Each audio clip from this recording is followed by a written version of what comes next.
Bismillahirrahmanirrahim. Assalamualaikum warahmatullahi wabarakatuh. Kami dari kelompok 5 akan membacakan materi dari metabolisme lipid, di mana metabolisme lipid yaitu sebuah proses rumit dalam tubuh yang melibatkan beberapa tahapan, mulai dari lipid yang dikonsumsi dari makanan atau produksi lipid dalam tubuh, sampai degradasi atau transformasi menjadi sejumlah struktur dalam tubuh yang mengandung lipid. Lipid memiliki banyak fungsi biologis, yakni menyimpan energi dan berfungsi sebagai komponen membran seluler dan lipoprotein. Hanya saja, kebanyakan bentuk lipid atau lemak merupakan molekul kompleks yang harus menjalani proses metabolisme sebelum digunakan. Metabolisme lipid memungkinkan organ tubuh untuk menggunakan energi atau menyimpan energi pada adiposa atau lemak tubuh.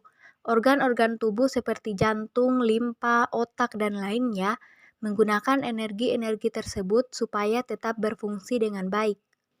Lipid berdasarkan sumbernya. Lipid hewani didapatkan dari hewan yang memiliki kandungan lipid jenuh seperti pada daging ayam, sapi, kambing, keju, mentega, dan produk olahan susu. Jika dikonsumsi berlebihan menyebabkan kadar LDL atau low density lipoprotein atau kolesterol jahat menjadi semakin meningkat. Yang kedua, lipid nabati bersumber dari tanaman atau tumbuhan yang berbentuk minyak. Cukup baik bagi tubuh, tapi ada yang mengandung lipid jenuh atau minyak kelapa sawit. Bila dikonsumsi berlebihan meningkatkan resiko terkena penyakit jantung. Lipid tak jenuh seperti minyak jagung, minyak zaitun, minyak almond, dan minyak dari biji bunga matahari. Yang ketiga, lipid derivat. Senyawa lipid yang pembentukannya dihasilkan melalui proses hidrolisis lipid, contohnya kolesterol dan asam lipid. Berdasarkan sifatnya terbagi atas dua, yaitu sifat fisika dan sifat kimia. Nah, berdasarkan sifat kimia terbagi atas 4 bagian. Yang pertama dalam suhu kamar, yaitu zat cair, sedangkan pada hewan berbentuk zat padat. Yang kedua mengandung asal lipid jir, sedangkan pada hewan berbentuk zat padat.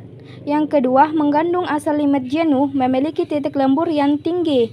Namun yang mengandung asal lipid tidak jenuh memiliki titik lembur yang rendah.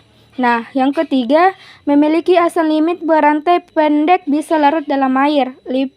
Tapi, lipid yang memiliki rantai panjang tidak bisa larut dalam air. Yang keempat, larut dengan baik dalam alkohol panas. Nah, berdasarkan sifat kimia terbagi atas 3, yaitu sponifikasi atau reaksi penyabunan, di mana lipid dapat mengalami reaksi hidrolisis dengan enzim lipase atau alkali. Hidrolisis tersebut dikenal sebagai penyabunan karena salah satu contoh hasilnya adalah sabun sebagai garam asam lipid. Nah, yang kedua, halogenasi. Asal lipid tak jenuh dalam mengadisi halogen melalui ikatan rangkap lipid sebanding dengan jumlah ikatan rangkap pada asal lipid. Nah, yang terakhir, hidrogenasi, yaitu dapat berubah dan bentuknya yang cair menjadi padat atau cara dengan pengerasan. Sekian dan terima kasih dari kelompok kami. Kurang dan lebihnya mohon dimaafkan. Wassalamualaikum warahmatullahi wabarakatuh.